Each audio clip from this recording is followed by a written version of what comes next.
I used to think betrayal was something that happened to other people. You know, those dramatic stories you see in movies or read about online where someone's life gets completely destroyed by the people they trust most. I never imagined I'd be sitting here 2 years later, still feeling the phantom ache in my chest when I think about what Marcus and Chloe did to me.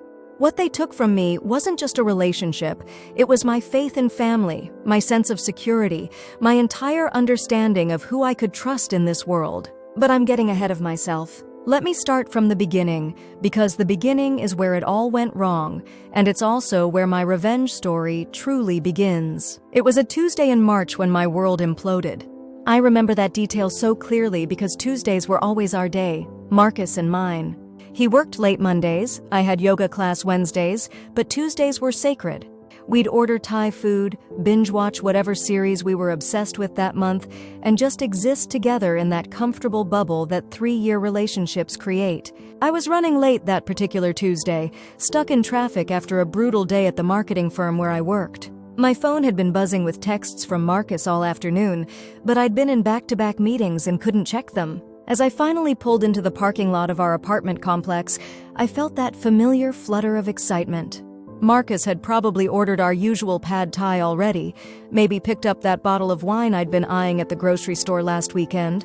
The apartment was dark when I walked in, which struck me as odd.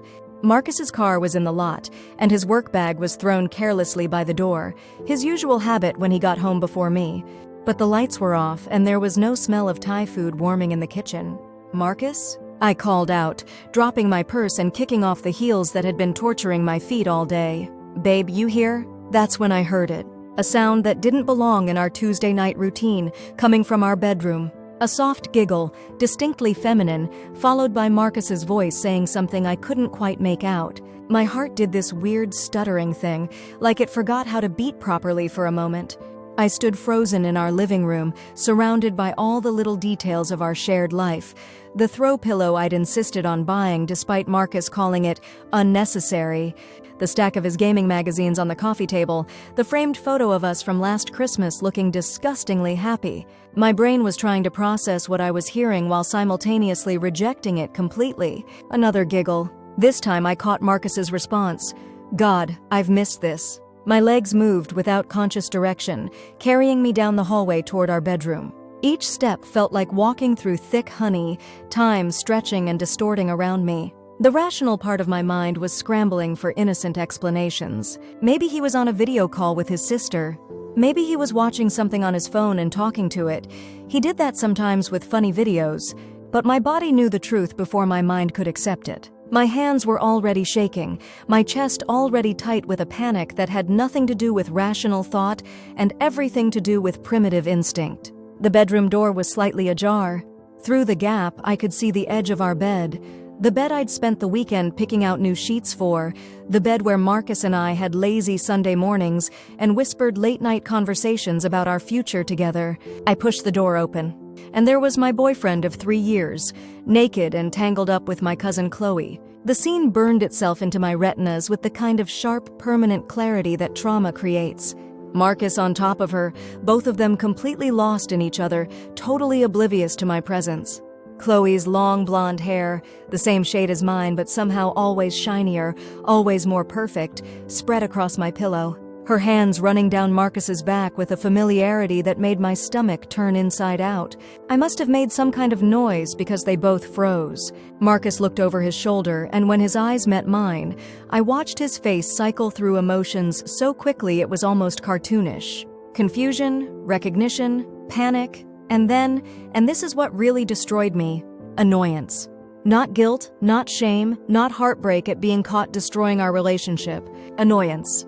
"Emma," he said, like he was irritated that I'd interrupted something important, like I was the problem in this scenario. Chloe pulled the sheet up to cover herself, but she didn't look away from me. Her green eyes that matched my own, inherited from the same grandmother who used to braid our hair when we were kids, held something I'd never seen directed at me before. Defiance, almost satisfaction.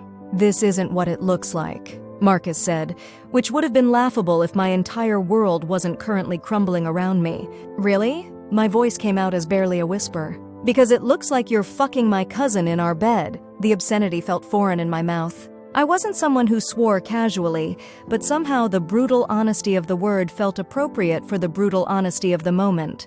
Marcus climbed off Chloe and reached for his boxers, suddenly modest now that he'd been caught. "Emma, we need to talk." "We need to talk?"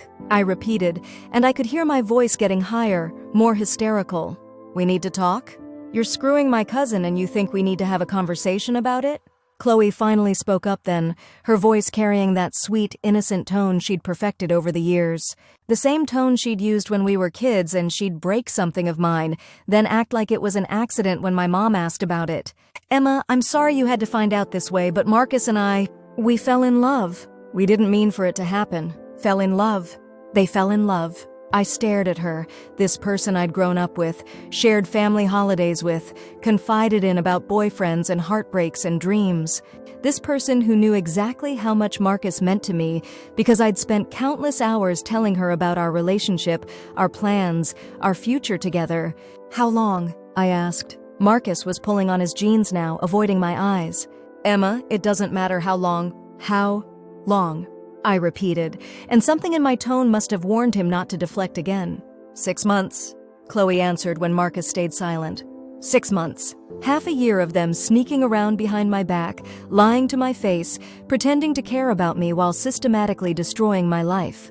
6 months of family dinners where Chloe would ask about Marcus with fake sisterly concern. 6 months of Marcus coming home to me after being with her, kissing me with lips that had been on hers. I felt something inside me break. Not just my heart, though that was definitely shattered beyond recognition, but something deeper, some fundamental trust in the world that I hadn't even known existed until it was gone. "Get out," I said. "Emma, let's talk about this rationally," Marcus started. "Get out!" The scream tore from my throat with a violence that surprised all three of us. "Both of you, get the fuck out of my apartment!" "It's my apartment too," Marcus said, and the casual cruelty of that statement hit me like a physical blow. "My name's on the lease." Of course it was. We'd signed it together 2 years ago, giddy with the excitement of taking that next step in our relationship. Now that signature felt like a trap, one more way they could humiliate me. "Fine," I said, my voice suddenly deadly calm. "Then I'll get out." I turned and walked out of the bedroom, grabbed my purse and keys from where I'd dropped them, and left. Just like that. No dramatic confrontation, no throwing things, no demanding explanations I didn't actually want to hear. I simply left my entire life behind and walked out into the March evening with nowhere to go and no idea what came next. I drove aimlessly for what felt like hours, my hands gripping the steering wheel so tightly my knuckles went white. I kept replaying the scene in my head, looking for signs I'd missed, clues that should have warned me this was coming. Had Marcus been different lately? Had Chloe seemed guilty at the last family gathering? Why hadn't I seen this coming? But the more I thought about it, the more I realized there had been signs. Marcus had been more distant lately, claiming work stress. He'd started going to the gym more often, suddenly concerned about his appearance in a way that hadn't mattered to him before. His phone habits had changed too. He used to leave it lying around carelessly, but recently he'd been more protective of it, taking it with him even to the bathroom. And Chloe. God, Chloe had been asking about Marcus more frequently at family events. Innocent questions about his job, his hobbies, his schedule. I thought she was just being friendly, trying to bond with the guy who was clearly going to be part of the family long term. The irony of that assumption made me want to laugh and vomit simultaneously. I ended up at a 24-hour diner on the outskirts of town, the kind of place where fluorescent lights hummed too loudly, and the coffee tasted like it had been sitting on the burner for 12 hours. I slid into a cracked vinyl booth and ordered coffee I didn't want from a waitress who looked like she'd seen every possible human tragedy play out in this exact booth. That's where I was when Marcus called. I stared at his name on my phone screen, watching it ring and ring. Part of me wanted to answer, wanted to hear whatever explanation or apology he might offer. Part of me was desperate for him to say something that would make this make sense, that would give me a path back to the life I'd had this morning. But I let it go to voicemail. Then he called again, and again. On the fourth call, I answered, "What do you want, Marcus?" "Emma, thank God." "Where are you?" "We need to talk about this." "No, we really don't." "Yes, we do." "Look, I know this looks bad." "It looks bad?" I interrupted. "Marcus, you were inside my cousin. In our bed. On sheets I picked out. How exactly is there a version of this that doesn't look bad? There was a pause, and when he spoke again, his voice had that edge of impatience I'd learned to recognize over the years. The tone he used when he thought I was being unreasonable or overdramatic. "Emma, I know you're hurt, but you're not being rational right now. Chloe and I didn't plan this. It just happened. Sometimes these things happen. Like falling in love with your girlfriend's cousin was some unavoidable natural disaster, like getting caught in the rain or missing your train." "Are you in love with her?" I asked. Another pause. "Emma, it's a simple question, Marcus. Are you in love with my cousin?" "Yes," he said quietly. "I am." Those 3 words hit me harder than walking in on them had. Seeing them together was devastating, but hearing him confirm that it wasn't just physical, that he'd fallen in love with her while pretending to love me, that was what finally broke me completely. I hung up and turned off my phone. I sat in that diner booth until sunrise, watching the world wake up through grease-stained windows while I tried to figure out how to exist in a reality where the 2 people I'd trusted most had been systematically betraying me for 6 months. The waitress refilled my coffee cup periodically without comment, and I was grateful for her professional indifference. I couldn't have handled kindness or sympathy right then. By the time the morning shift arrived and the breakfast crowd started trickling in, I'd made some decisions. I called in sick to work, the first sick day I'd taken in 2 years, and drove to my parents' house across town. My mom took one look at my face and pulled me into the kind of hug that makes you feel like a child again, safe and protected from the cruelties of the adult world. I told her everything, the words spilling out between sobs that seemed to come from somewhere deeper than my chest, somewhere primal and wounded. "Oh, honey," she kept saying, stroking my hair like she had when I was little and had scraped my knee or lost a friend to some playground drama. "Oh, my sweet girl."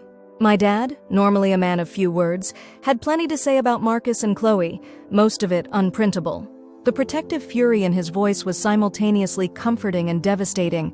Comforting because someone was finally as angry as I was, devastating because it confirmed that what had happened to me was genuinely awful, not just me being overdramatic like Marcus had implied. "What about family dinner this Sunday?" my mom asked eventually, once the initial shock had worn off and practical concerns started surfacing.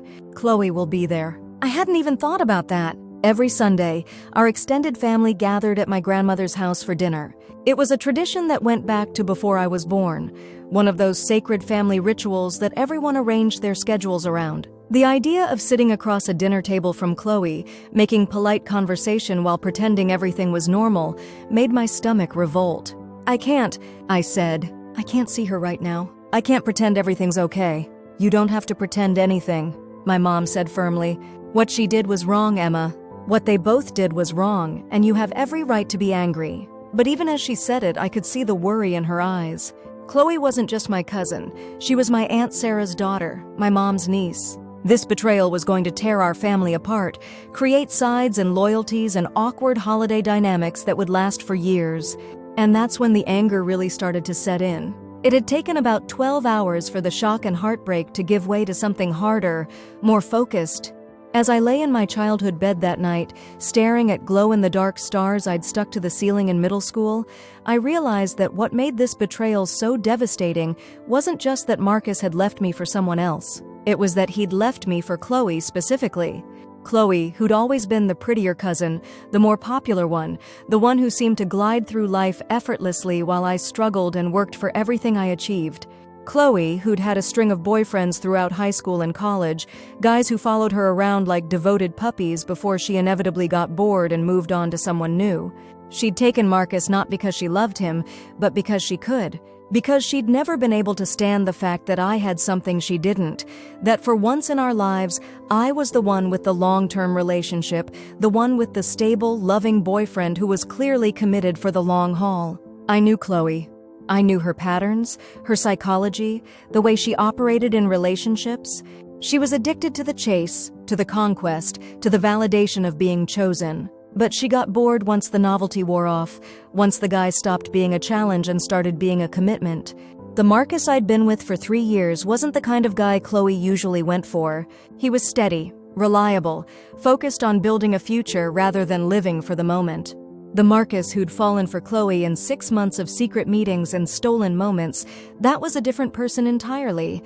That was Marcus experiencing the intoxicating rush of new love, of forbidden attraction, of being desired by someone who seemed unattainable. But what would happen when the novelty wore off? When Chloe got bored the way she always did? When Marcus realized he'd blown up his stable, comfortable life for someone whose longest relationship had lasted 8 months? That's when the idea first started forming. Not a fully fledged plan yet, just a seed of possibility that took root in the fertile soil of my anger and hurt. I spent the next few days moving through my life like a ghost. I went back to work, fielded concerned questions from colleagues who noticed I seemed different, and tried to maintain some semblance of normalcy while my internal world rebuilt itself around this new reality. Marcus texted me constantly, long, rambling messages that alternated between apologies and justifications, pleas for understanding and demands that I be mature about this. I didn't respond to any of them. Chloe tried calling twice. I let both calls go to voicemail and deleted the messages without listening to them. The hardest part was telling my friends. Sarah and Jennifer had been my closest confidants since college, and they knew Marcus almost as well as I did. They'd been expecting engagement announcements and wedding invitations, not news that he'd been cheating with my own family member. "I'm going to kill him," Sarah said when I told her over drinks at our usual Thursday night spot. "I'm actually going to commit murder. You'll have to get in line behind me," Jennifer added, her voice shaking with fury. And Chloe? What kind of person does that to their own cousin? Their outrage was validating, but it also highlighted something that was becoming increasingly clear to me. Everyone expected me to be devastated. They expected me to fall apart, to be the victim in this story, to need comfort and support while I slowly picked up the pieces of my shattered life. And maybe that's what I should have done. Maybe a better person would have focused on healing, on moving forward, on building a new life that didn't revolve around revenge fantasies. But as the days passed and the initial shock wore off, I found myself thinking less about healing and more about justice. Because that's what this was really about, wasn't it? Justice. Marcus and Chloe had made choices that destroyed my life, and they were going to get away with it. They were going to ride off into the sunset together, probably telling people that sometimes love just happens, and the heart wants what it wants. They were going to be the couple who overcame obstacles to be together, whose love story began with betrayal but ended with happiness. Meanwhile, I was supposed to be the gracious loser, the mature ex-girlfriend who wished them well and moved on with dignity. Fuck that! I started going to the gym. It wasn't a conscious decision at first. I just needed somewhere to go after work that wasn't my parents' house, where my mom kept giving me pitying looks, or my empty apartment, where everything reminded me of Marcus. The gym was neutral territory, a place where I could exhaust myself physically enough that I might actually sleep at night. But after the first week, something shifted. The physical exertion felt good in a way I hadn't expected. Not just the endorphin rush that everyone talks about, but something deeper. Every rep, every mile on the treadmill, every drop of sweat was proof that I was doing something. That I wasn't just sitting around waiting for my life to get better on its own. I hired a personal trainer, a woman named Diana who had the kind of physique that suggested she took fitness very seriously. When she asked about my goals, I found myself being brutally honest. "I want to look better than I've ever looked in my life," I told her. "I want to be stronger, more confident, more attractive. I want to be the kind of woman who turns heads when she walks into a room." Diana raised an eyebrow. "Breakup?" "Something like that." "Revenge body?" she said with a knowing nod. "I've trained a lot of those. Let me tell you something. Revenge is a powerful motivator, but it'll only take you so far. Eventually, you need to be doing this for yourself, not for anyone else. Right now, I'm doing it for revenge," I said. "We'll see what happens after that." She laughed, a sound that was equal parts amusement and respect. "Fair enough. Let's build you a body that'll make your ex weep with regret." And that's exactly what we did. Diana put me on a program that was intense enough to border on punishment, but I welcomed the pain. Every burning muscle, every moment when I wanted to quit but pushed through anyway, was a small victory against the helplessness I'd been feeling since that night in March. I changed my diet, cutting out the comfort foods I'd been relying on and replacing them with lean proteins and vegetables that actually gave me energy instead of making me want to nap. I started drinking more water, taking vitamins, getting serious about sleep hygiene, all the things I'd always known I should do but had never been motivated enough to actually implement. The changes were subtle at first. A little more definition in my arms, a slightly flatter stomach, clothes that fit a little differently. But as weeks turned into months, the transformation became impossible to ignore. My co-workers started commenting on how great I looked. Strangers began making eye contact and smiling when they passed me on the street. My mom stopped giving me pitying looks and started asking for diet and exercise advice, and for the first time since March, I started to feel like myself again. Not the self I'd been when I was with Marcus. That version of me had been comfortable, complacent, content to let herself go a little because she was in a secure relationship. This was a new version, harder and more focused, someone who didn't need anyone else's validation to feel valuable. But the anger was still there, simmering beneath the surface. If anything, it was getting stronger, more refined, more purposeful. Because as I got stronger and more confident, the injustice of what had happened to me became even more clear. Marcus and Chloe had stolen more than just a relationship from me. They'd stolen my trust, my sense of security, my faith in family loyalty. They'd made me question my own judgment, my own worth, my own ability to see warning signs that should have been obvious. And they were going to pay for it. The plan didn't come to me all at once. It evolved gradually, pieces falling into place as opportunities presented themselves. The foundation was simple. I was going to make them feel exactly what they'd made me feel. Betrayed, humiliated, and powerless. But I was going to be smart about it. Strategic, patient. The first piece of information I needed was intelligence about their relationship. Were they actually happy together, or were there cracks starting to show? Was Chloe already getting bored with Marcus's predictable devotion? Was Marcus starting to realize that being with someone as high maintenance as Chloe was exhausting in a way that being with me never had been? I couldn't get this information directly.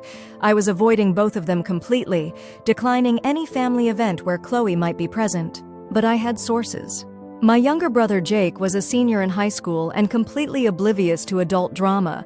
He went to family dinners and reported back with the casual indifference of someone who had no idea he was providing intelligence for a covert operation.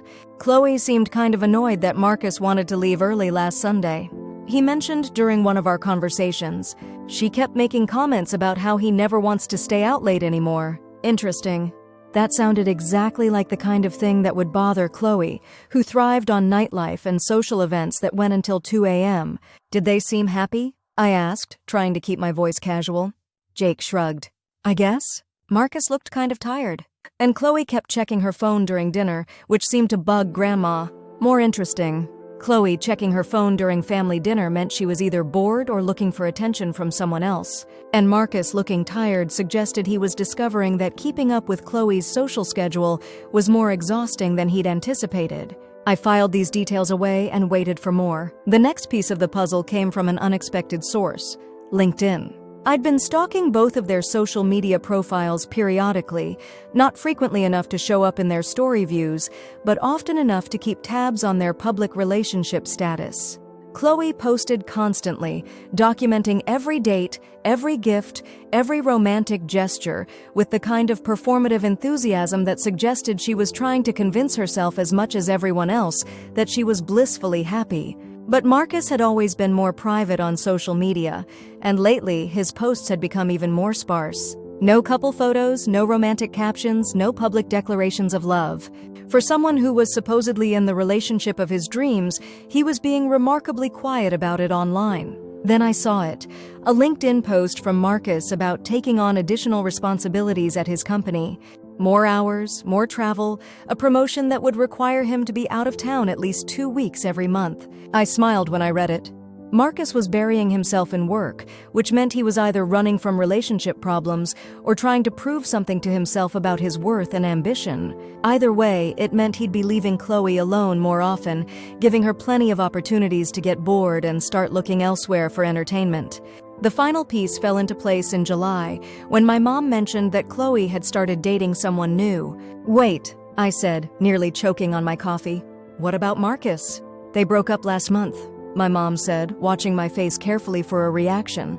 I thought you knew. I didn't know. I'd been so focused on my own transformation and revenge planning that I'd missed the actual breakup.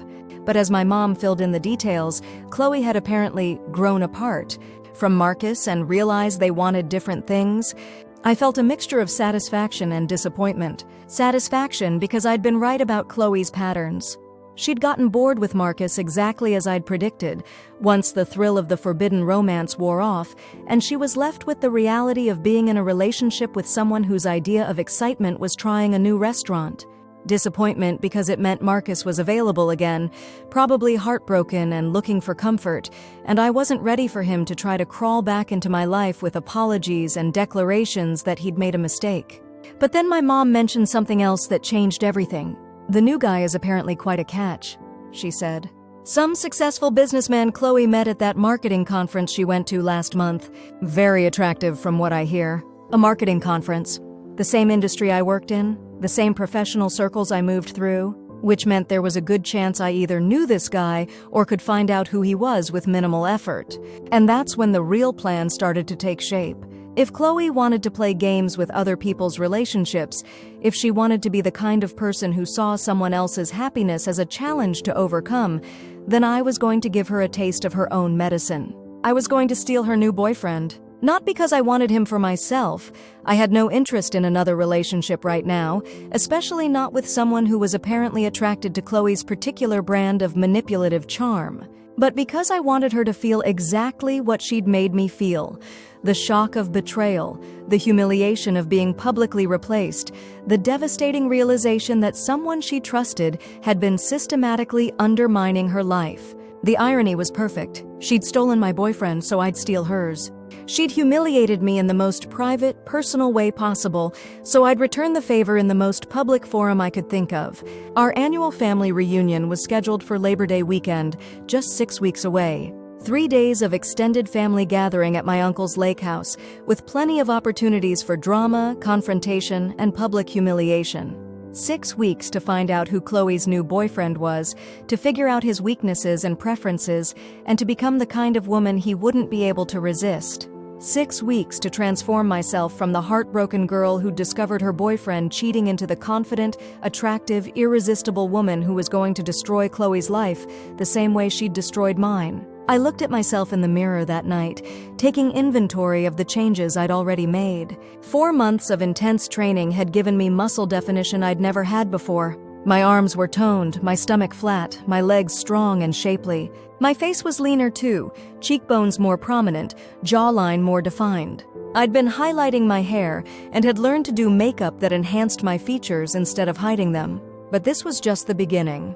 If I was going to pull this off, if I was going to become the kind of woman who could steal someone away from Chloe with her natural charisma and effortless beauty, I needed to become the best version of myself that had ever existed. I needed to become irresistible, and I had 6 weeks to do it. The first step was finding out who Chloe's new boyfriend was, and that turned out to be easier than I'd expected. A little social media detective work led me to recent photos on her Instagram, pictures from fancy restaurants, weekend getaways, and professional events where she was consistently accompanied by the same man. Tall, dark-haired, with the kind of confident smile that suggested he was used to getting what he wanted. The tags eventually led me to his profile, David Chen, 32, senior partner at a prestigious consulting firm downtown. I spent hours studying his social media presence, learning everything I could about his interests, his lifestyle, his preferences. He was into craft cocktails and expensive wine. He traveled frequently for work but also for pleasure. Recent posts showed trips to Napa Valley, the Hamptons, and a business conference in Dubai. He drove a Tesla, wore designer suits, and had the kind of sophisticated aesthetic that appealed to women like Chloe who were attracted to success and status. But more importantly, I could see the cracks in their relationship already forming. While Chloe's posts about David were frequent and gushing, his posts rarely featured her. When they did appear together, her body language was possessive. Arms wrapped around him, lips pressed to his cheek, the stance of someone marking her territory. His body language was more reserved, polite but not passionate.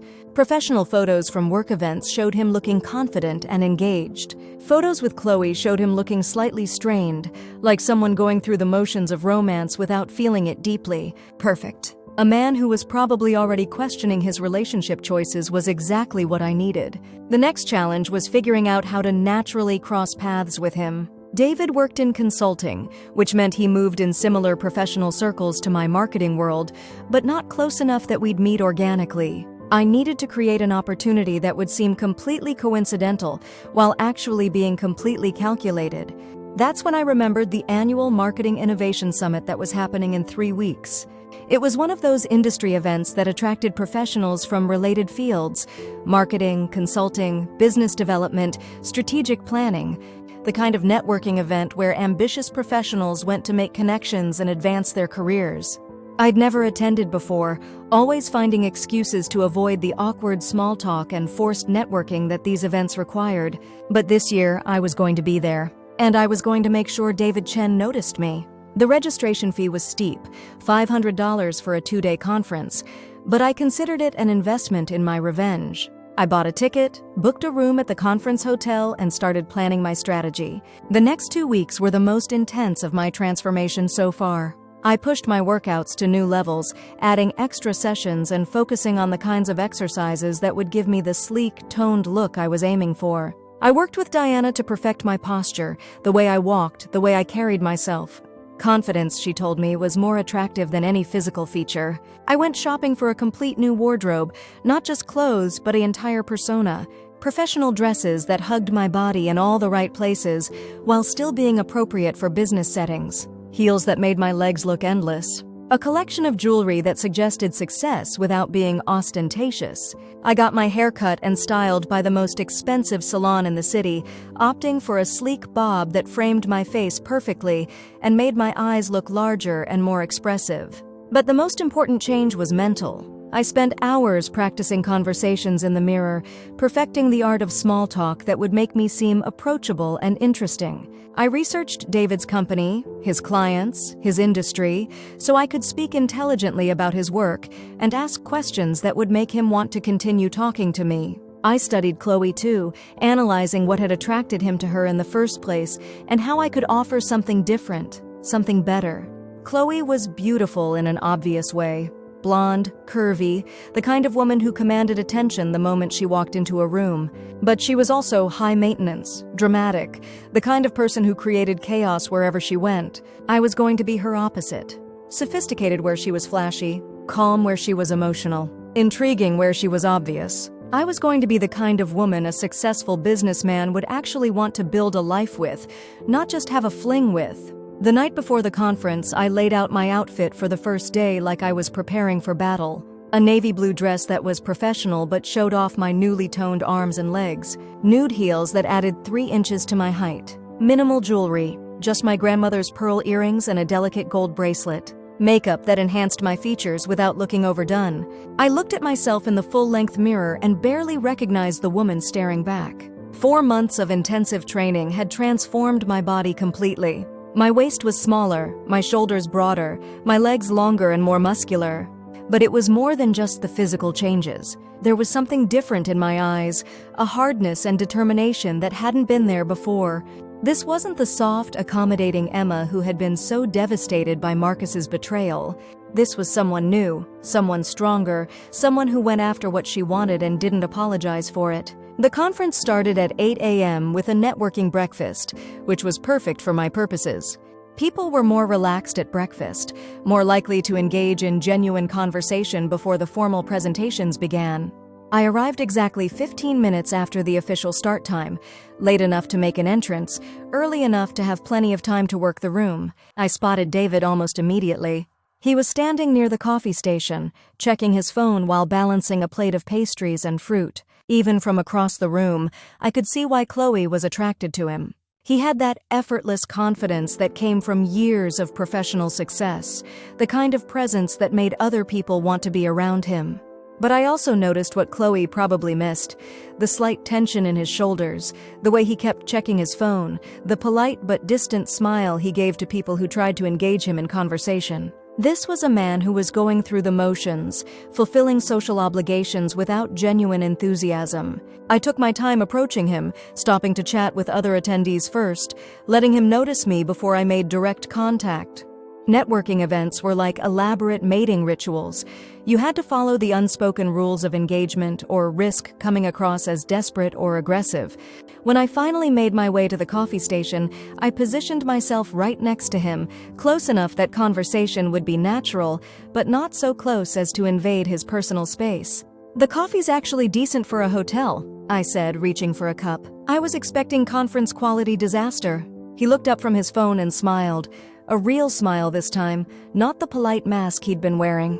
"Low expectations are the key to happiness at these things," he replied. "I'm David."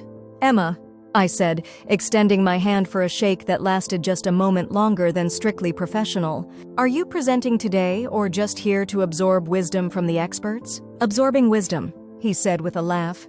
Though after 15 years in consulting, I sometimes wonder if there's any wisdom left to absorb, or if we're all just recycling the same ideas with new buzzwords. Perfect. He was cynical about his industry, which meant he was probably cynical about a lot of things in his life right now. A man questioning his professional satisfaction was likely questioning other areas of his life too. "Only 15 years?" I said with mock surprise.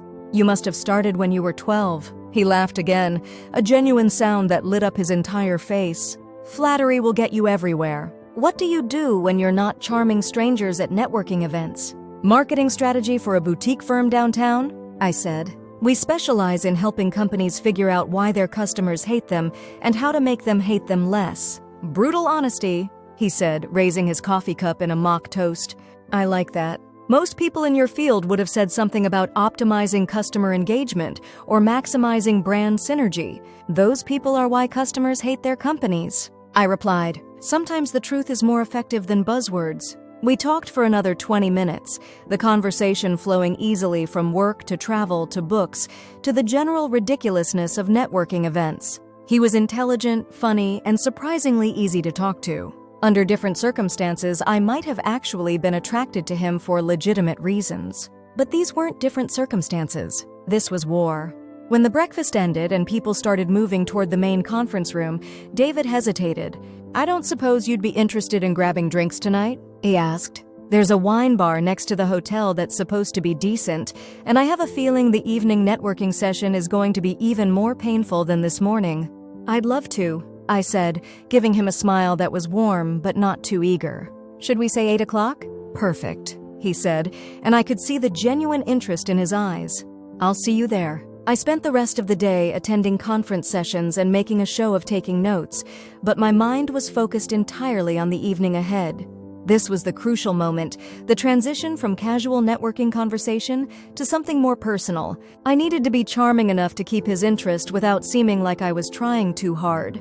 Confident enough to stand out from other women he'd met, but not so confident that I seemed unapproachable. I changed outfits 3 times before settling on a black dress that was sophisticated enough for a wine bar, but casual enough that it didn't look like I was trying to seduce him. Which, technically, I was, but the art of seduction was making it seem effortless. The wine bar was dimly lit with exposed brick walls and the kind of atmosphere that encouraged intimate conversation. David was already there when I arrived, sitting at a small table near the window with 2 glasses of red wine waiting. "I took the liberty of ordering," he said as I sat down. "The bartender recommended this Cabernet. I hope that's okay." "Perfect," I said, taking a sip. It was excellent wine, probably $50 a bottle. David Chen clearly had expensive taste, which explained his attraction to Chloe and her high-maintenance lifestyle. But it also suggested he was the kind of man who appreciated quality over flash, which was where I had an advantage. "So," he said, settling back in his chair, "tell me something that wasn't in your networking elevator pitch this morning." I pretended to consider the question seriously. "I'm in the middle of a complete life overhaul," I said finally. 6 months ago, I was in a totally different place personally and professionally. Sometimes I feel like I'm becoming a completely different person. "Good different or terrifying different?" he asked. "Both," I said honestly. "It's terrifying to realize how much of your life you were just going through the motions with. But it's also exciting to discover you're capable of more than you thought." He nodded slowly, and I could see something shift in his expression. "I know exactly what you mean," he said. "I've been having a lot of those realizations lately myself." "Perfect." He was opening up, sharing something personal. This was exactly the kind of connection I needed to build. "Work stuff?" I asked. "Life stuff," he said, taking a large sip of wine. You know how sometimes you find yourself in situations that look perfect on paper but feel completely wrong in reality? I leaned forward slightly, giving him my full attention. Tell me. And he did.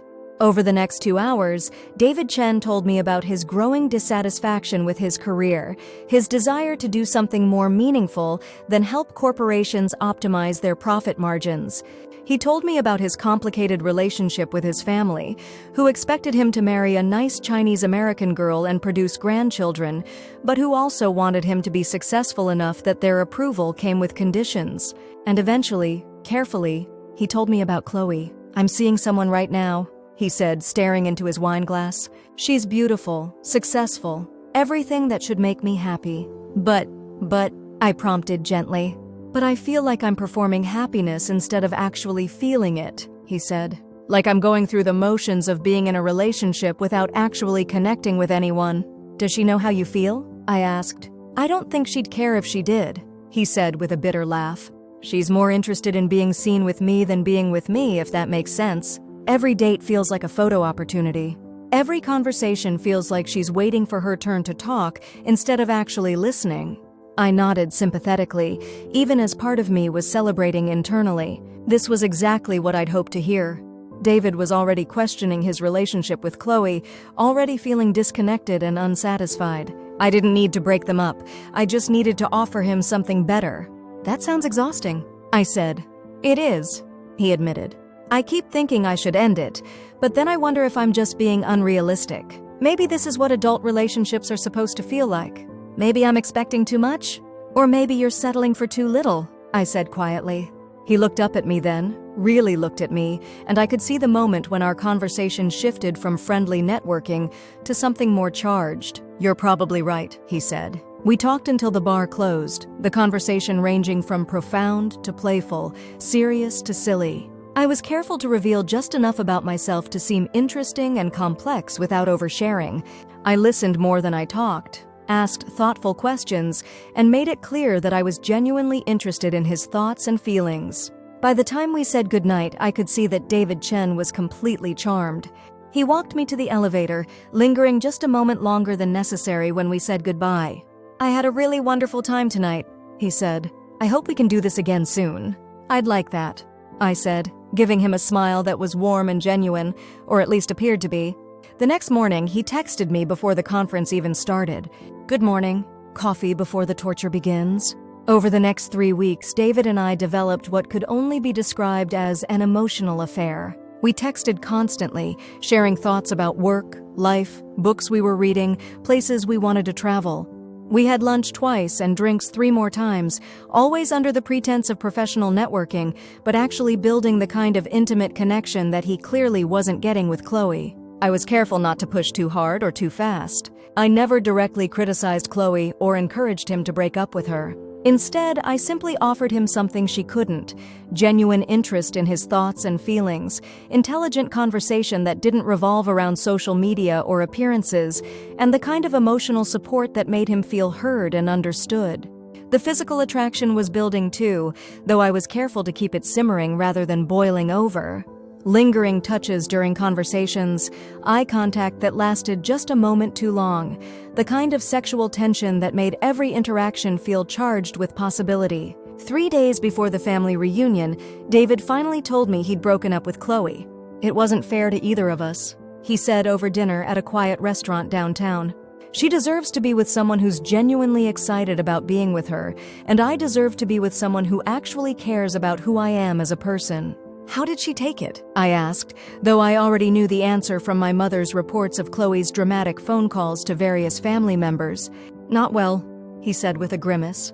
A lot of accusations about me leading her on and wasting her time. Some threats about making sure everyone knows what kind of person I really am. I'm sorry, I said, reaching across the table to touch his hand. Breakups are never easy, even when they're the right thing to do. The weird thing is, I don't feel sad about it, he said, turning his hand palm up to hold mine. I feel relieved, like I can finally breathe again. That night, for the first time since this whole plan began, I felt a flicker of something that might have been genuine guilt. David was a good man who had been genuinely unhappy in his relationship with Chloe. His feelings for me seemed real, and his relief at ending things with her had nothing to do with my manipulation and everything to do with their fundamental incompatibility. But then I remembered that night in March, walking into my bedroom to find Marcus and Chloe together. I remembered the months of lies, the family dinners where she'd asked about my relationship while secretly destroying it, the way she'd looked at me with satisfaction when I caught them. Any guilt I felt disappeared. David might be a good man, but he was also a weapon I was going to use to give Chloe exactly what she deserved. The family reunion was held at my uncle's lake house, a sprawling property that had been in our family for 3 generations. Every Labor Day weekend, aunts and uncles and cousins gathered for 3 days of barbecues, boat rides, and the kind of forced family bonding that sounds idyllic in theory, but usually devolved into arguments about politics and passive-aggressive comments about life choices. This year, I was looking forward to it. I arrived Saturday morning looking better than I had ever looked in my life. 5 months of intensive training had given me a body that looked amazing in the sundress I'd chosen, a simple white dress that showed off my tan and highlighted every muscle I'd worked so hard to build. My hair was perfectly styled, my makeup flawless but natural looking, and I moved with the kind of confidence that came from knowing I looked incredible. The reaction was immediate and gratifying. Cousins who had barely spoken to me at previous reunions suddenly wanted to catch up. Uncles who had never paid attention to me before were complimenting my appearance and asking about my workout routine. Even my grandmother, who had been giving me concerned looks since the Marcus situation, seemed relieved to see me looking so healthy and happy. But the reaction I was most interested in was Chloe's. She was sitting by the pool with a group of our younger cousins, holding court the way she always did at family events. She looked good. Chloe always looked good, but I could see the stress around her eyes, the slight tightness in her smile that suggested she wasn't as carefree as she was pretending to be. When she saw me, her expression went through a series of micro-expressions so quickly I almost missed them. Surprise, confusion, assessment, and then something that looked suspiciously like worry. "Emma!" she called out, her voice carrying that fake enthusiasm she used when she wanted to appear loving and sisterly in front of the family. "Oh my God, you look amazing! I barely recognized you!" "Thank you," I said, giving her a smile that was warm but not quite reaching my eyes. "I've been working out." "I can tell," she said, and I caught the slight edge in her voice. "You look so different." "Different good or different bad?" I asked, echoing David's question from that first night at the wine bar. "Different good," she said quickly, but I could see her studying my appearance, trying to figure out exactly what had changed and why it bothered her so much. The truth was, I looked like competition now. For the first time in our lives, I looked like someone who might actually pose a threat to Chloe's position as the family beauty, the cousin who got all the attention and admiration.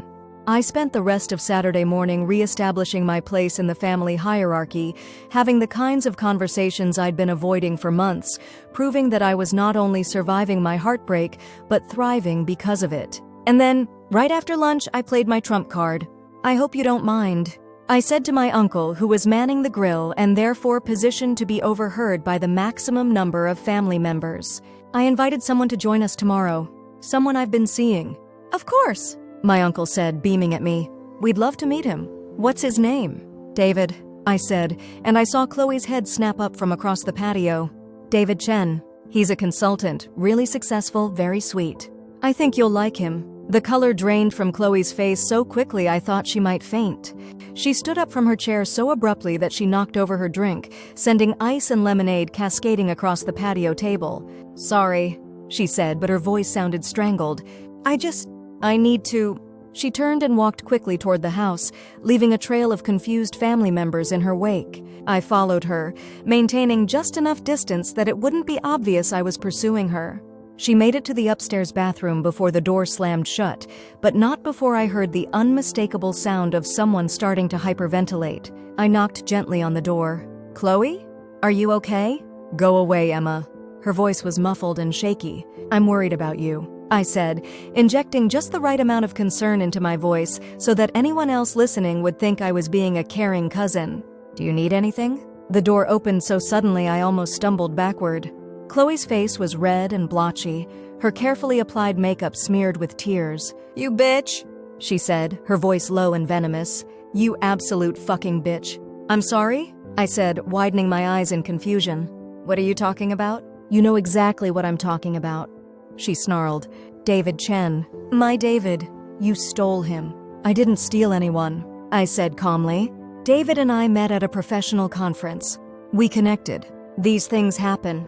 "These things happen?" she repeated, and her voice was getting louder, more hysterical. "You went after him deliberately. You planned this." "Chloe, you're being paranoid," I said, but I couldn't completely hide the satisfaction in my voice. "Just because you and David didn't work out doesn't mean I'm not allowed to date him. You don't even like him," she screamed. "This is about Marcus. This is about getting back at me." And there it was, the admission I'd been waiting for. She knew exactly what she'd done to me, knew exactly how much it had hurt, and knew that this was payback. "I have no idea what you're talking about," I said, my voice still calm and reasonable. "Marcus was months ago. I'm over that bullshit," she said, but some of the fight was going out of her voice. She could see that I wasn't going to admit to anything, wasn't going to give her the satisfaction of a screaming match that would make us both look crazy to the rest of the family. "David and I are happy together," I said simply. "I'm sorry if that upsets you, but you don't own him. You broke up with him, remember? Because you manipulated him into breaking up with me." "I did no such thing," I said, and this was technically true. I hadn't manipulated David into breaking up with Chloe. I'd simply offered him something better, and he'd made his own choice. "You're pathetic," she said, but her voice lacked conviction now. She was starting to realize that she had no proof of my manipulation, no way to expose my plan without sounding bitter and crazy. "I hope you'll be civil to David tomorrow," I said, "for the family's sake." I turned and walked away, leaving her standing in the bathroom doorway with tears streaming down her face. The rest of Saturday passed in a blur of family activities and whispered conversations. Word of Chloe's breakdown had spread quickly through the family grapevine, along with speculation about what had caused it. Some people had put together the connection between David and Chloe's recent breakup, but most just assumed she was having some kind of general emotional crisis. I played the concerned cousin perfectly, checking on her periodically and expressing worry about her emotional state to anyone who would listen. By evening, I had successfully positioned myself as the mature, stable family member who was worried about poor Chloe's mental health. David arrived Sunday morning looking absolutely perfect. He'd dressed carefully for the occasion, khakis and a button-down shirt that was casual enough for a family barbecue, but expensive enough to signal his success. He brought wine for the adults and a selection of expensive chocolates for my grandmother, hitting exactly the right note of thoughtful guest. The family loved him immediately. He was charming without being overwhelming, interested in their stories without being intrusive, and clearly successful without being arrogant about it. My uncle grilled him about his work, my cousins peppered him with questions about his travels, and my grandmother demanded to know his intentions toward her granddaughter. "She's a special woman," he told her with complete sincerity. "I consider myself very lucky that she's giving me a chance." Even my parents, who had been skeptical about my rebound relationship, seemed genuinely impressed with David. He fit seamlessly into our family dynamic, contributing to conversations without dominating them, helping with setup and cleanup without being asked, and treating me with exactly the kind of affection and respect that made it clear he was serious about our relationship. Chloe, meanwhile, was a disaster. She'd clearly been crying all night. Her eyes were puffy and red despite heavy concealer, and she seemed to be barely holding herself together. She tried to avoid David completely, but that was impossible in the confined space of the lake house. Every time they ended up in the same conversation circle, the tension was palpable. But the worst moment came during Sunday afternoon, when my cousin Jake suggested we all go out on the boat for a sunset cruise. "That sounds perfect," David said, putting his arm around my waist. "Emma's been telling me about these lake sunsets for weeks." I had, actually. It was one of the genuine things about our relationship. I had shared real memories and stories with him, even if my motivations for doing so weren't entirely pure. As we all piled onto my uncle's boat, I made sure to position David and myself in the seats directly across from where Chloe was sitting. I wanted her to have the perfect view of us together, to see exactly what she'd lost and exactly what I'd gained. David was being particularly affectionate that day, probably because he was nervous about meeting my family and wanted to make sure I knew he was committed to making a good impression. He kept his arm around me, played with my hair, whispered little jokes in my ear that made me laugh genuinely. To anyone watching, we looked like a couple in the early stages of love, comfortable with each other but still excited by the newness of the relationship. And Chloe watched it all with the expression of someone being slowly tortured. The final blow came as we were watching the sunset paint the lake in shades of orange and pink. David turned to me with a look of such genuine affection that for a moment I almost forgot this was all part of my revenge plan. "Thank you for bringing me here," he said quietly, so only I could hear. "I know meeting the family is a big step, and I appreciate you trusting me with this. Thank you for coming," I said and meant it. Whatever my original motivations, David had been nothing but kind and respectful throughout this entire weekend. He didn't deserve to be caught in the middle of my war with Chloe. "I have something for you," he said, reaching into his pocket. "I saw this and thought of you." He pulled out a small jewelry box and my heart did a weird flip. This wasn't part of the plan. I was supposed to be using him, not developing actual feelings for him. Inside the box was a delicate gold necklace with a small pendant in the shape of a compass. "I know you're navigating a lot of changes in your life right now," he said, fastening it around my neck with gentle fingers. "I thought this might remind you that you always know which direction you want to go." The sweetness of the gesture hit me like a physical blow. This man, this good, thoughtful man, was falling in love with a version of me that didn't really exist. He was falling for the confident, emotionally available woman I'd constructed for his benefit, not the bitter, revenge-obsessed person I'd actually become. But before I could spiral too deeply into guilt, I caught sight of Chloe's face. She was staring at us with such pure hatred that it reminded me exactly why I was doing this. This was the same woman who had looked me in the eye at family dinners while secretly sleeping with my boyfriend. This was the same woman who had stolen 3 years of my life and then acted like it was just something that happened, like I was being unreasonable for being hurt by it. "It's beautiful," I said to David, loud enough for Chloe to hear. "I love it."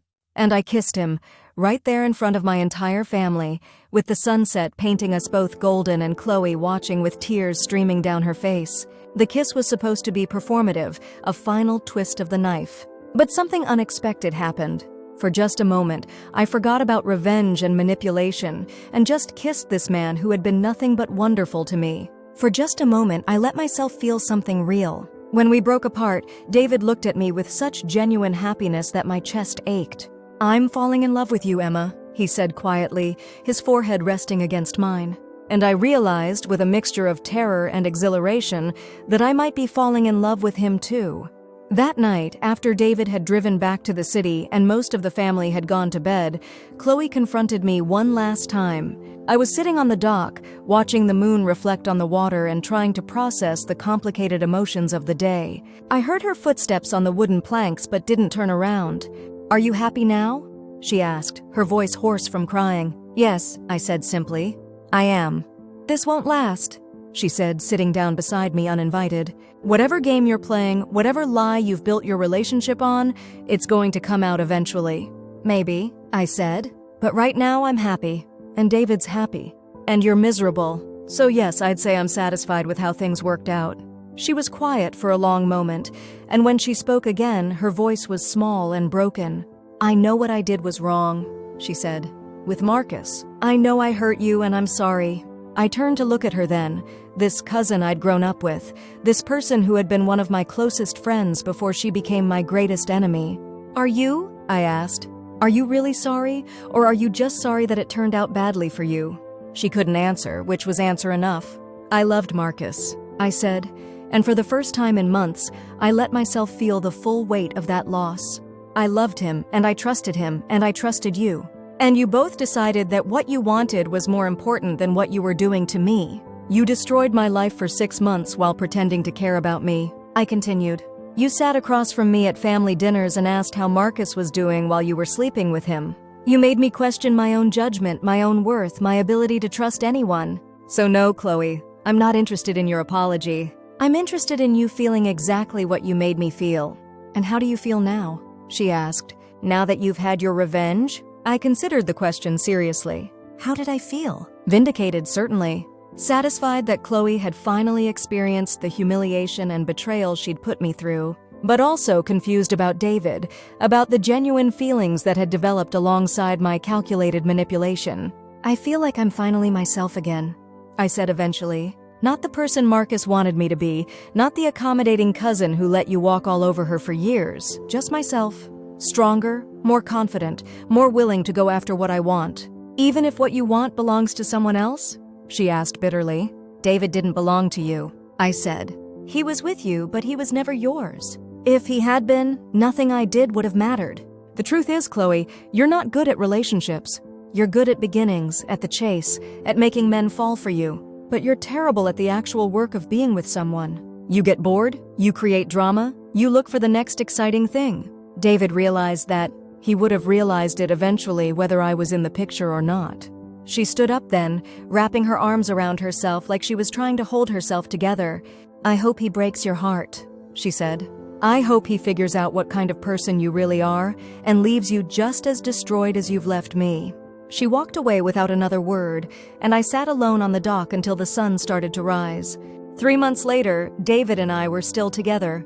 The relationship that had started as an elaborate revenge scheme had evolved into something real, something that surprised both of us with its depth and genuine affection. He never found out about my original motivations, and I never told him. As far as he knew, we'd met at a conference, connected over shared interests and values, and built a relationship based on mutual respect and growing love, which in a way was exactly what had happened. The fact that I'd engineered our first meeting didn't change the fact that our connection was real, our conversations genuine, our feelings authentic. Chloe had been right about one thing.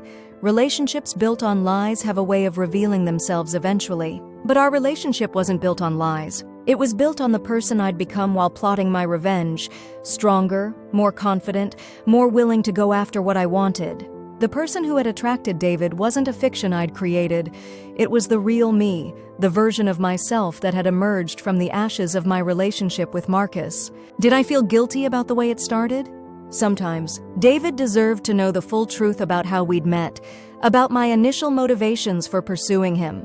But he also deserved the love and partnership I was now capable of giving him, and telling him about my revenge plot would destroy that for both of us. Instead, I focused on being the best girlfriend I could be. I supported his career ambitions, listened to his concerns about his family, and shared my own struggles and dreams with increasing honesty. We traveled together, met each other's friends, and began talking about a future that included both of us. Marcus, meanwhile, had tried to reinsert himself into my life about a month after David and I became official. He'd heard through mutual friends that I was seeing someone new, and apparently that had triggered some kind of competitive instinct. He started texting me again, asking to meet for coffee so we could talk through what happened and get closure. When I ignored those messages, he escalated to showing up at my workplace, claiming he just wanted to apologize and make sure I was okay. The final straw came when he cornered me in the parking lot after work one evening, just as David was picking me up for dinner. "Emma, please," he said, ignoring David's presence entirely. "I know I screwed up, but what we had was real. It was special. You can't just throw that away." "I didn't throw it away," I said calmly. "You did? When you decided to sleep with my cousin for 6 months. That was different," he said desperately. "That was just physical. What we had was deeper than that." David, who had been listening to this exchange with growing anger, finally stepped forward. "I think the lady has made her position clear," he said, his voice carrying the kind of quiet authority that came from years of managing difficult business situations. "She's not interested in talking to you." "And you are?" Marcus asked, finally acknowledging David's presence with obvious disdain. "I'm the man she's with now," David said simply.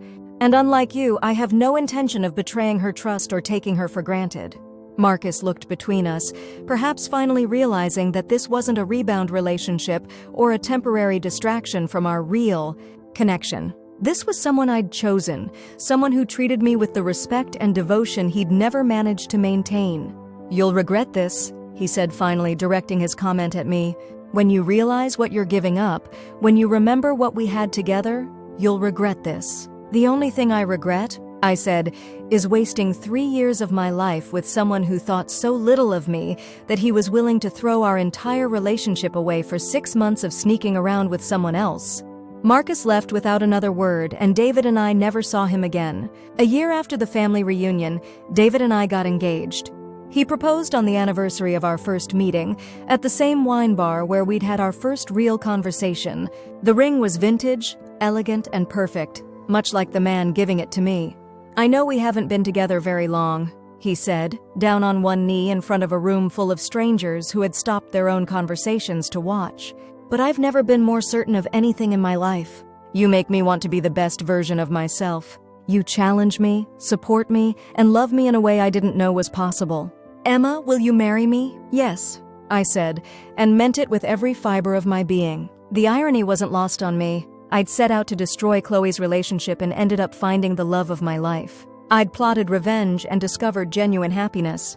I'd become someone new in the process of pretending to be someone different, and that new person was infinitely stronger and more confident than the woman Marcus had betrayed. At our engagement party 2 months later, surrounded by friends and family who were genuinely happy for us, I caught sight of Chloe across the room. She'd come with our parents, who had insisted that family drama shouldn't prevent her from celebrating her cousin's happiness. She looked older, more brittle, like someone who had learned some hard lessons about the consequences of her actions. She was there with a new boyfriend, a nice enough guy who seemed completely devoted to her, but who lacked the sophistication and success she usually demanded in her relationships. Our eyes met across the room, and for a moment we just looked at each other. Two women who had grown up together, who had loved and hurt each other in ways that would probably never be fully forgiven or forgotten. She raised her champagne glass in a small toast, not exactly an apology, but perhaps an acknowledgement that we had both gotten what we deserved. I raised my glass in return, then turned back to David, who was telling some story about his work that had my father laughing loudly. "What was that about?" David asked quietly, noticing the exchange. "Just family stuff," I said, which was both completely true and entirely insufficient as an explanation. He didn't push for more details. One of the things I loved about David was his understanding that everyone has complicated histories, and his trust that I would share what I wanted to share when I was ready. Maybe someday I would tell him the whole truth about how we met, about the revenge plot that had brought us together. Maybe someday I would explain that our love story had begun with manipulation and calculation, even if it had evolved into something genuine and pure. But for now, I was content to let him believe that we were just two people who had found each other at exactly the right moment, when we were both ready for something real. Because in the end, that's exactly what we were. The fact that I'd had ulterior motives for our first meeting didn't change the fact that everything that came after was authentic. I'd fallen in love with David despite my plans, not because of them. He'd fallen in love with the real me, even if he didn't know how calculated my initial approach had been. Standing there at our engagement party, watching him laugh with my family, seeing the genuine joy on the faces of people who loved us both, I realized that revenge had given me something I'd never expected. Not just satisfaction, but actual happiness. Chloe had taken my comfortable, predictable life with Marcus and forced me to build something new. In trying to destroy her relationship with David, I'd discovered what I actually wanted in a partner, what I was capable of achieving when I put my mind to it, and who I could become when I stopped accepting less than I deserved. The best revenge, it turned out, wasn't making Chloe miserable. It was becoming someone who was completely, genuinely, authentically happy. As David and I danced to our favorite song, surrounded by everyone we loved, I caught one last glimpse of Chloe leaving the party early, alone despite her new boyfriend's presence. She looked back once before walking out the door, and in that final look, I saw something that might have been respect. She'd created a monster when she betrayed me with Marcus. But that monster had evolved into someone stronger, more confident, and infinitely more dangerous than the accommodating girl she'd taken advantage of for so many years. I'd gotten my revenge, but more importantly, I'd gotten my life back. Not the life I'd had before, but a better one, built on my own terms with someone who saw my worth and chose me every single day. And that, I realized as David spun me around the dance floor, was the sweetest victory of all.